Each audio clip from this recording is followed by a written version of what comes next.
Have you ever looked at a photo of yourself and realized you don't recognize the man in the frame?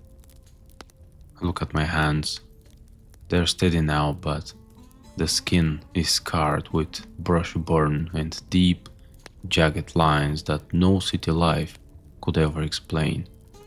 Why did a decorated park ranger from San Francisco suddenly pack his family into a truck and flee the Blue Ridge Mountains in the middle of a calm July night?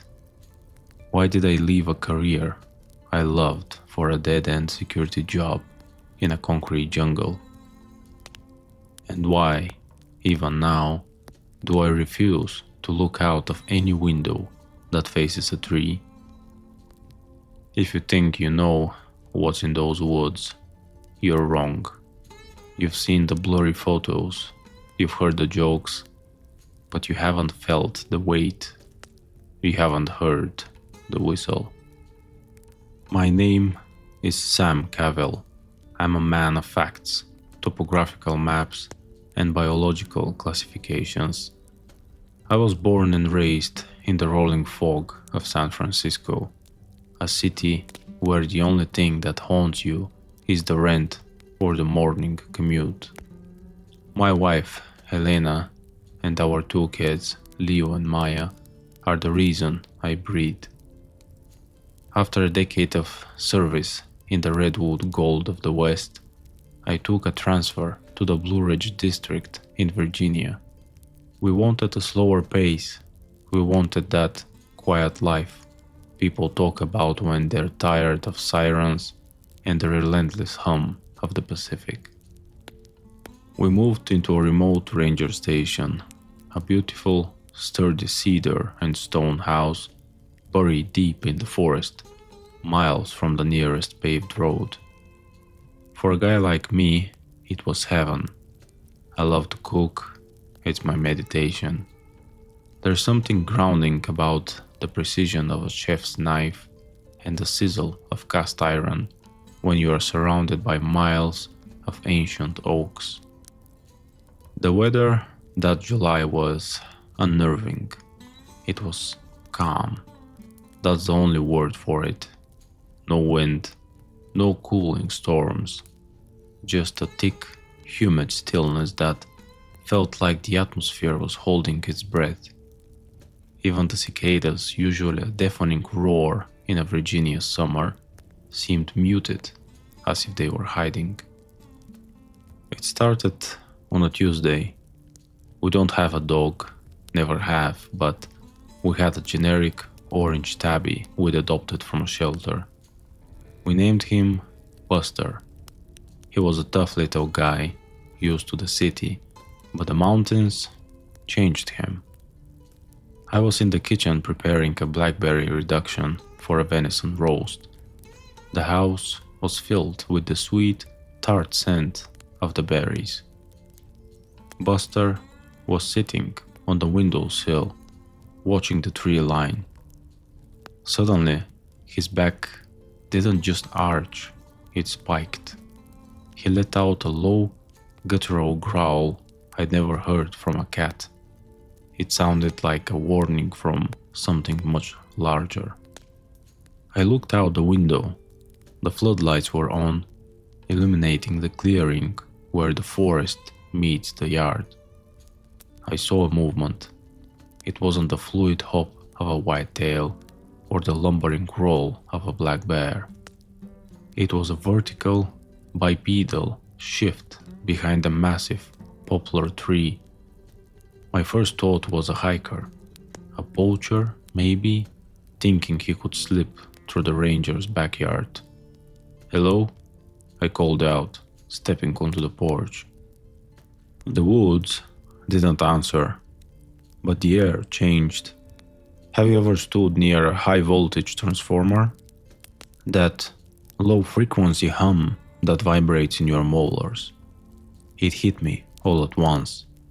My stomach did a slow, nauseous roll, and the hair on my arm stood straight up.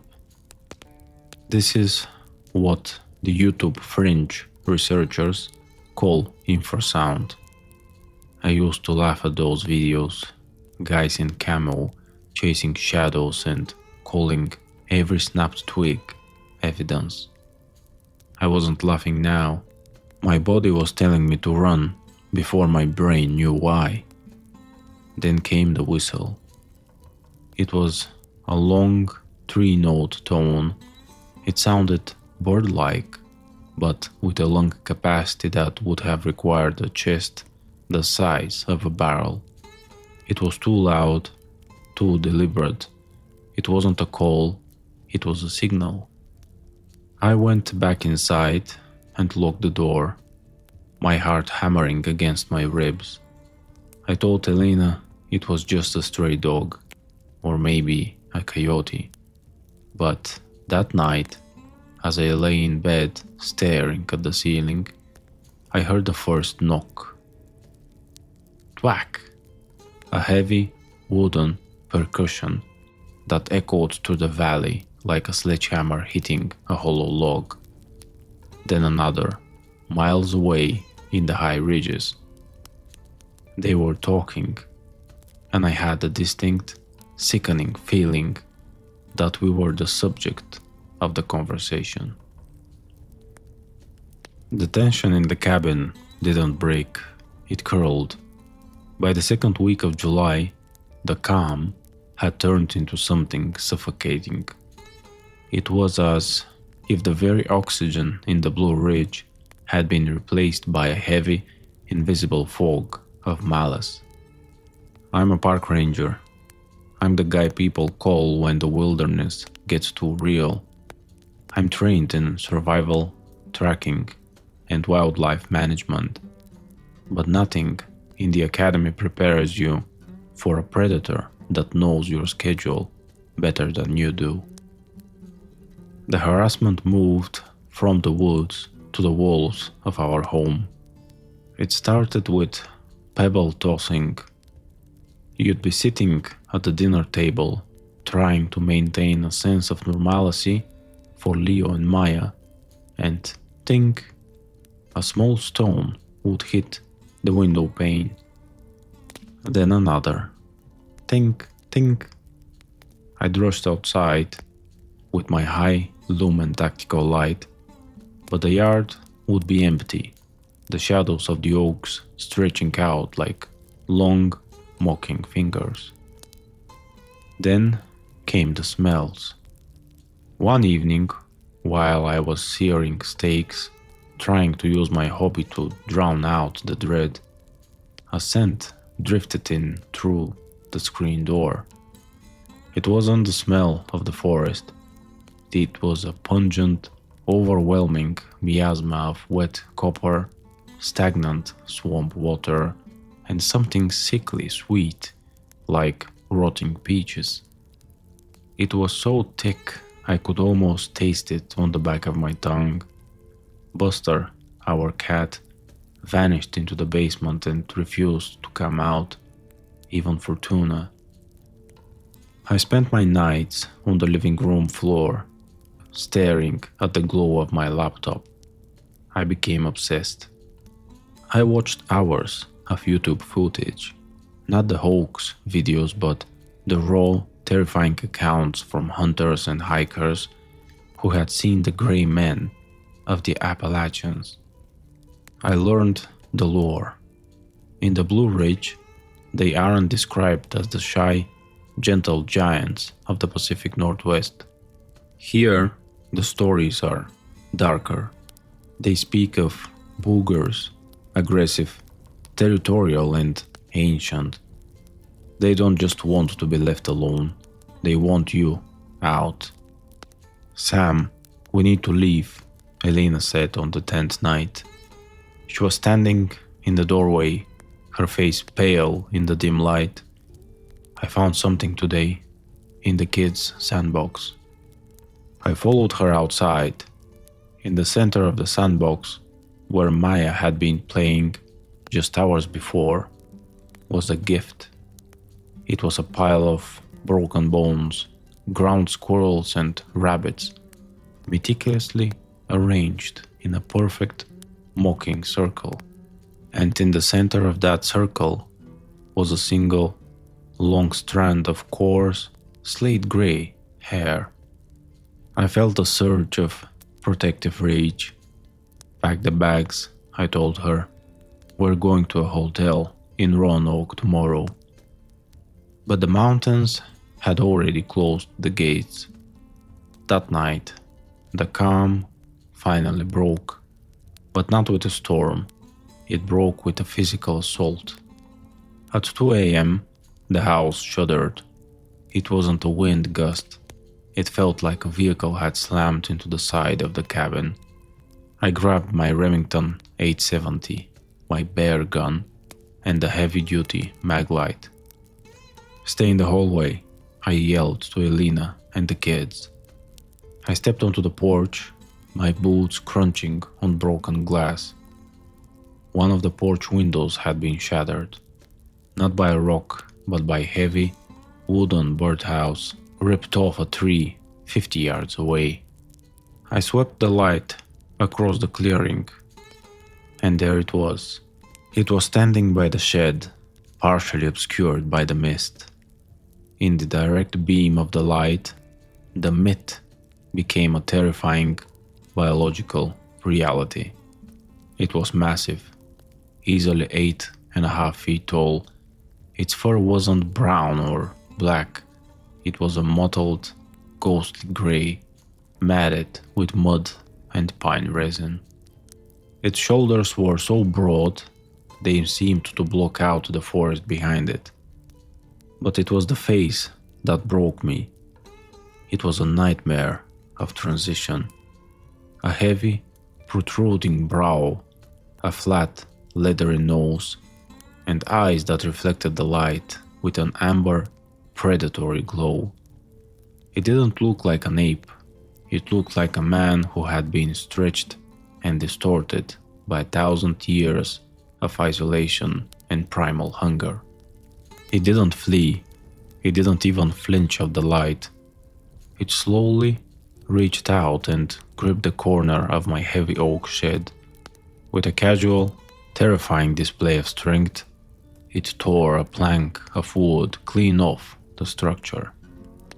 Then it let out a sound I will never forget.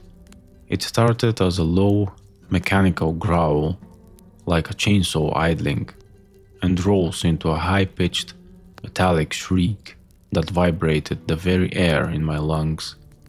It was a challenge. I fired a warning shot into the dirt at its feet. Boom. The creature didn't run.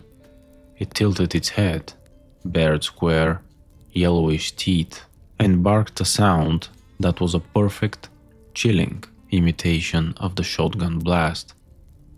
Then it vanished into the trees with a speed that defied its size. I ran back inside and slammed the door, my hands shaking so hard I nearly dropped the Remington. I went to the window to check the truck, my heart sinking. In the moonlight, I could see the silhouette of my Ford F-150. It was sitting low on its haunches. All 4 tires hadn't been punctured, they had been shredded. The rubber hung in ribbons. We were pinned. We were miles from help.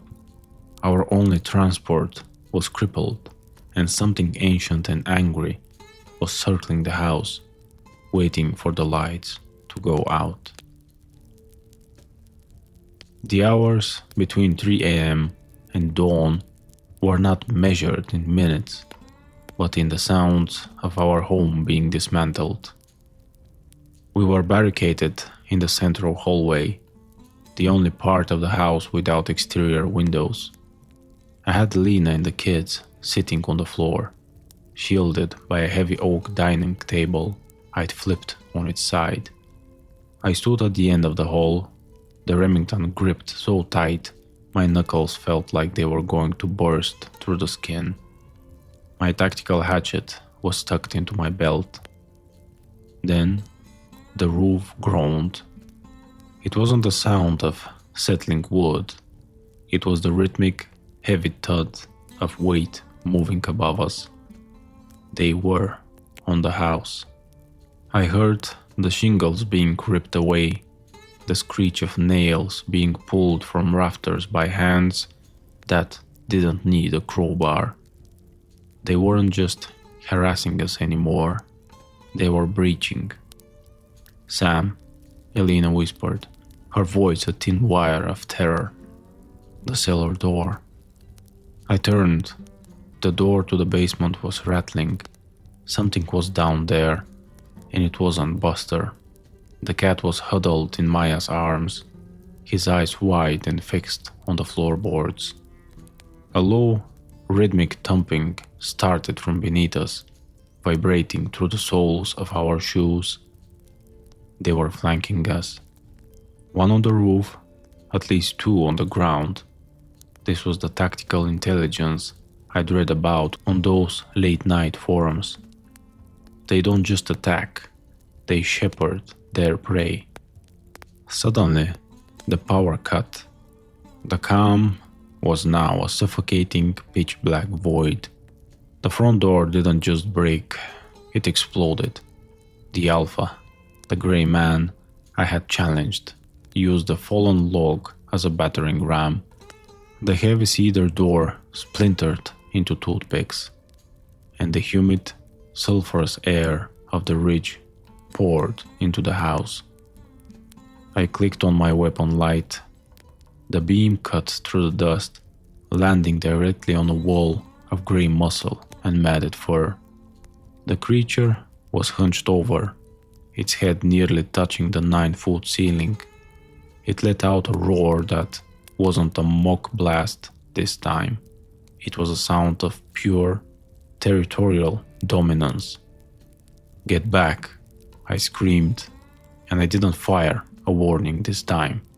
I aimed for the center of that massive chest and pulled the trigger. Boom! The slug hit. The creature recoiled, a spray of dark, thick fluid hitting the white wallpaper on our hallway. It screamed, a sound that combined a woman's shriek with the grinding of gears.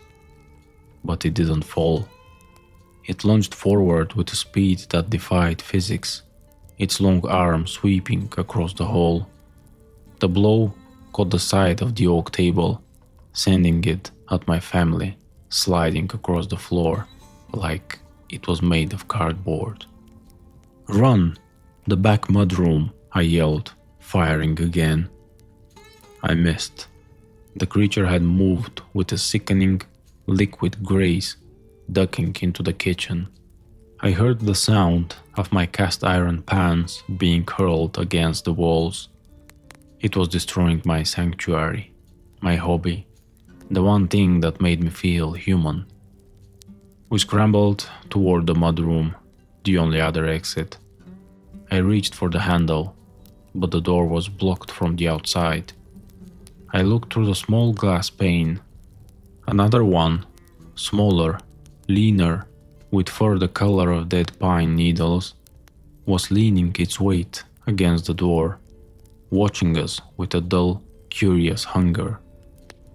We were trapped between the Alpha in the kitchen and the sentinel at the door.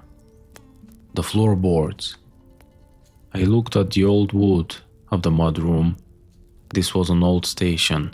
The mudroom sat over a shallow crawl space used for the plumbing. I didn't use a hammer. I used the butt of the Remington, smashing at the aged pine until the boards snapped. "Elena, get them under, now!" I shoved Leo and Maya into the dark, damp space beneath the house. Elena followed, grabbing my hand for a brief, desperate second. "Sam, come on." "Go. Move toward the creek. I'll be right behind you." I turned back to the hallway, just as the Alpha rounded the corner. It was bleeding heavily from the chest, but the wound seemed to have only stoked its malice. It reached out and grabbed the barrel of my shotgun. I felt the steel bent like a twig in its grip. I dropped the useless weapon and pulled the hatchet from my belt. As the creature lunged, I swung with everything I had. Years of clearing trails and chopping wood behind the blow. The blade buried itself deep into the creature's forearm. It didn't scream this time. It breathed out a huff of hot, foul-smelling air into my face. It raised its other hand, a fist the size of a cinder block, and I knew that was it. Then, a miracle of physics. The weight of the creature combined with the damage I'd done to the floorboards caused the mudroom joists to give way. The floor collapsed. The Alpha and I plummeted 4 feet into the crawl space.